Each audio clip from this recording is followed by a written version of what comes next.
Hi there, welcome back, or welcome for the very first time. You're safe now. This is your time to rest. Let go of your day. Let your breath slow down and your thoughts float gently away. Tonight I'll be reading you a fairy tale, an old story wrapped in moonlight and carried on a quiet breeze just for you. So snuggle in, get cozy, and let the soft rhythm of the story guide you into dreams. Let's begin. Story 9. The Touch of Iron. Ages ago, before the Cymry rode in their coracles across the sea, there was a race of men already in the land of honey, as Great Britain was then called. These ancient people who lived in caves did not know how to build houses or to plough the ground. They had no idea that they could get their food out of the earth.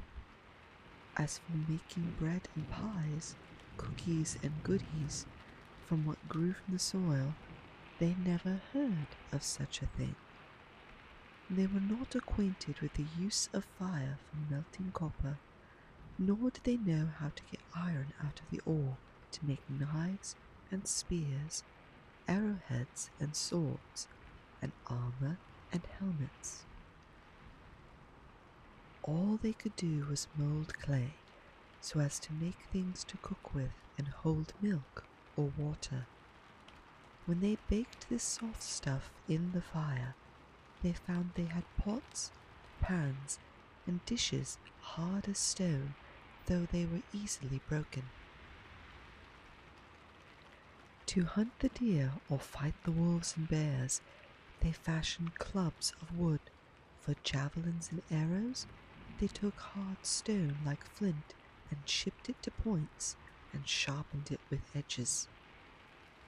This was the time which men now call the Stone Age. When the men went to war, their weapons were wholly of wood or stone. They had not yet learned to weave the wool of the sheep into warm clothing, but they wore the skins of animals. Each one of the caves in which they lived was a general boarding house for dogs and pigs as well as people. When a young man of one tribe wanted a wife, he sallied out secretly into another neighborhood. There he lay in wait for the girl to come by. Then he ran away with her and back to his own daddy's cave. By and by, when the Cymry came into the land, they had iron tools and better weapons of war. Then there were many and long battles, and the Aborigines were beaten many times. So the cave people hated everything made of iron. Any one of the cave people, girls or boys, who had picked up iron ornaments, or were found wearing or using iron tools, or buying anything of iron from the cave people's enemies, was looked upon as a rascal or a villain, and even a traitor, and was driven out of the tribe.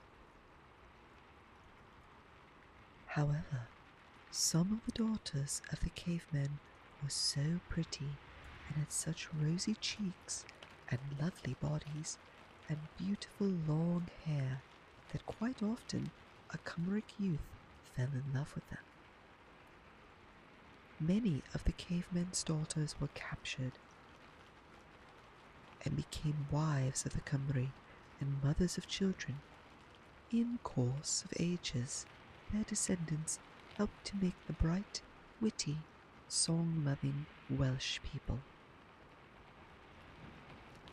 Now, the fairies usually liked things that are old, and they are very slow to alter the ancient customs to which they have been used to. For in the fairy world, there is no measure of time, nor any clocks, watches, or bells to strike the hours, and no almanacs or calendars. The fairies cannot understand why ladies change the fashion so often, and why the men change their way of doing things. They wonder why beards are fashionable at one time, then mustaches, long or short, at another, or smooth faces, when razors are cheap. Most fairies like to keep on doing the same thing in the old way. They enjoy being like the mountains, which stand, or the sea that rolls, or the sun that rises and sets every day and forever. They never get tired of repeating tomorrow what they did yesterday. They are very different from the people that are always wanting something else, and even cry if they cannot have it. That is the reason why the fairies did not like iron, or to see men wearing iron hats and clothes called helmets and armor when they went to war. They no more wanted to be touched by iron than by filth or foul disease. They hated knives, stirrups, scythes, swords, pots, pans, kettles, or this metal in any form, whether sheet, barbed wire, lump, or pig iron. Now, there was a long, pretty stretch of water, near which lived a handsome lad who loved nothing better than to go out on moonlit nights and see the fairies dance or listen to their music. This youth fell in love with one of the fairies, whose beauty was great beyond description. At last, unable to control his passion, he rushed into the midst of the fairy company, seized the beautiful one, and rushed back to his home with his prize in his arms. This was in true caveman fashion. When the other fairies hurried to rescue her, they found the man's house door was shut, and they dared not touch the door, for it was covered over with iron studs and bands, and bolted with the metal which they most abhorred. The young man immediately began to profess his love to the fairy maid, hoping to win her to be his wife. For a long time she refused, and moped all day and night. While weeping many salt-water tears, she declared that she was too homesick to live. Nevertheless, the lover persevered, finding herself locked in with iron bars, while gratings, bolts, and creaking hinges were all about her, and unable to return to her people. The fairy first thought out a plan of possible escape. Then she agreed to become the man's wife. She resolved, at least, that, without touching it, she should oil all the ironwork and stop the noise. She was a smart fairy, and was sure she could outwit the man, even if he was so strong and had every sort of iron everywhere, in order to keep her, as it were, in a prison. So, pretending she loved him dearly, she said, "I will not be your wife, but if you can find out my name, I shall gladly become your servant." Easily won, thought the lover to himself, yet the game was a harder one to play than he supposed. It was like playing blind man's bluff, or hunt the slipper.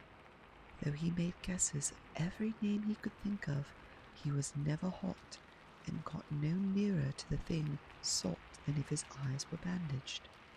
All the time he was deeper and deeper in love with the lovely fairy maid. But one night, on returning home, he saw in a turf bog a group of fairies sitting on a log. At once he thought they might be talking about their lost sister, so he crept up quite near them, and soon found out that he had guessed right. After many long discussions, finding themselves still at a loss as to how to recover her, he heard one of them sigh and say, Oh, Shushi, my sister, how can you live with a mortal? Enough, said the young man to himself. I've got it. Then, crawling away noiselessly, he ran all the way back to the house and unlocked the door. Once inside the room, he called out his servant's name. Shushi, Shushi. Astonished at hearing her name, she cried out, What mortal has betrayed me? For surely no fairy would tell on me. Alas, my fate, my fate. But in her own mind, the struggle and fear were over. She had bravely striven to keep her fairyhood, and in the battle of wits, had lost. She would not be a wife, but what a wise, superb, and faithful servant she made. Everything prospered under her hand. The house and the farm became models. Not twice, but 3 times a day, the cows milked by her yielded milk unusually rich in cream. Her butter excelled beyond all others in quality and price. Meanwhile, the passion of the lover abated not one jot. For an instant, his perseverance had finally won. She agreed to become his wife, but only on one condition. You must never strike me with iron, she said. If you do, I'll be free to leave you and go back to my relatives in the fairy family. A hearty laugh from the happy lover greeted this remark, made by the lovely creature who was once his servant, but now his betrothed. He thought that condition very easy to obey. So they were married, and no couple in all the land seemed to be happier. Once, twice, the cradle was filled. It rocked with the new treasures of life that were more dear than farm or home, or wealth in barns, or cattle, cheese, and butter. A boy and a girl were theirs. Then the mother's care was unremitting day and night. Even though the happy father grew richer every year and bought farm after farm until he owned 5,000 acres, he valued more than these possessions his lovely wife and beautiful children. Yet this very delight and affection made him less vigilant, yes, even less careful concerning the promise he had once given to his fairy wife, who still held to the ancient ideas of the fairy family in regard to iron. One of his finest mares had given birth to a filly, which, when the day of the great fair came, he determined to sell at a high price. So, with a halter on his arm, he went out to catch her. But she was a lively creature, so frisky that it was much like his first attempt to win his fairy bride. It looked almost as if she were a cave girl running away from a lover who had a lasso in his hand. The lively and frolicsome beast scampered here and there, grazing as she stopped, as if she were determined to put off her capture as long as possible. So, calling to his wife, the two of them together tried their skill to catch the filly. This time, leaving the halter in the house, the man took bit and bridle, and the two managed to get the pretty creature into a corner. But when they had almost captured her, she dashed away again. By this time, the man was so vexed that he lost his temper, and he who does that usually loses the game, while he who controls the wrath within wins. Mad as a flaming fire, he lost his brains also, and threw the bit and bridle and whole harness after the fleet animal. Alas, alas! The wife had started to run after the filly, and the iron bit struck her on the cheek. It did not hurt, but he had broken his vow. Now came the surprise of his life. It was as if, at one moment, a flash of lightning had made all things bright and then in another. It was all inky darkness. He saw his lovely wife one moment active and fleet as a deer, and in another, in the twinkling of an eye, nothing was there. She had vanished. After this, there was only a lonely home, empty of its light and cheer. But by living with human beings, a new idea and form of life had transformed this fairy, and a new spell was laid on her. Mother love had been awakened in her heart. Henceforth, though the law of the fairy world would not allow her to again touch the realm of earth, she, having once been a wife and parent, could not forget the babies born of her body. So, making a sod raft, a floating island, she came up at night, and often, while these three mortals lived, this fairy mother would spend hours tenderly talking to her husband and her two children, who were now a big boy and girl, as they stood on the lake shore. For his part, the father did not think it was an ideal arrangement, as some modern married folk do, to be thus separated, wife and husband, one from the other. But by her coming as near as she could be allowed, she showed her undying love.